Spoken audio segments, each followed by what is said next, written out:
Welcome to Proteopedia, the collaborative, three-dimensional encyclopedia of proteins and other molecules. Proteopedia was designed and inspired by the belief that structural information needs to be presented in an intuitive manner in order to reach its potential for value. That's why you'll find rotatable and zoomable structures on most every page in Proteopedia. Often, there will also be green links below the three-dimensional structure that highlight functional sites or ligands. Now, these green links are the essence of Proteopedia because they display structural information in an intuitive manner. For example, here's an excerpt from one of our pages, 1EVE, titled for the PDB entry with the same name. As we read, the anti-Alzheimer's drug E2020, marketed as Aricept, is an inhibitor that binds acetylcholinesterase with high affinity. The X-ray structure of this complex shows that E2020 has a unique orientation along the active site gorge. And when we reach the green link unique orientation, we click on it. This elicits a change in the three-dimensional structure that shows us the unique orientation that the author is referring to, and we can interact with the three-dimensional structure. So E2020 is a unique orientation along the active site gorge extending from the anionic subsite, tryptophan 84, of the active site at the bottom, to the peripheral anionic site near tryptophan 279 at the top, via aromatic stacking interactions with the conserved aromatic acid residues. E2020 does not, however, interact directly with either the catalytic triad or the oxyanion hole, but only indirectly via solvent molecules.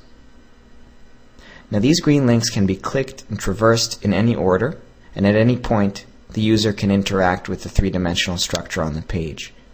The point I really want to stress is that these green links are very simple to create, and the author does not take care of the animations, but rather only sets a static scene by choosing an orientation, a color scheme, representation scheme, maybe adding labels, and the animations, the transitions between the green links, are done by Proteopedia and the software behind it.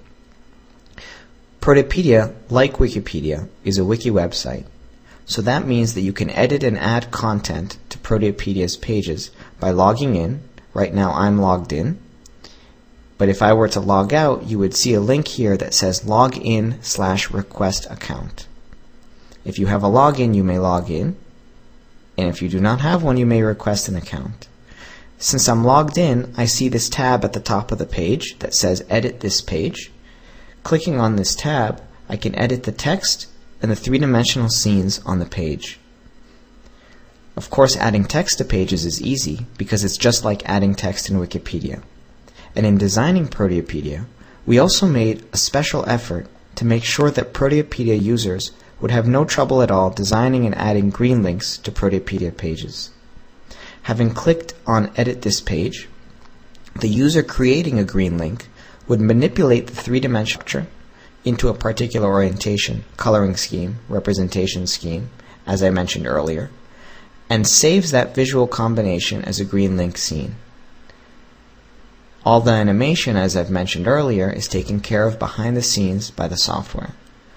Now, you don't need an account to browse Proteopedia, but if you want to be able to edit pages and add content, you can request account by clicking on the login/request account button that will appear up here.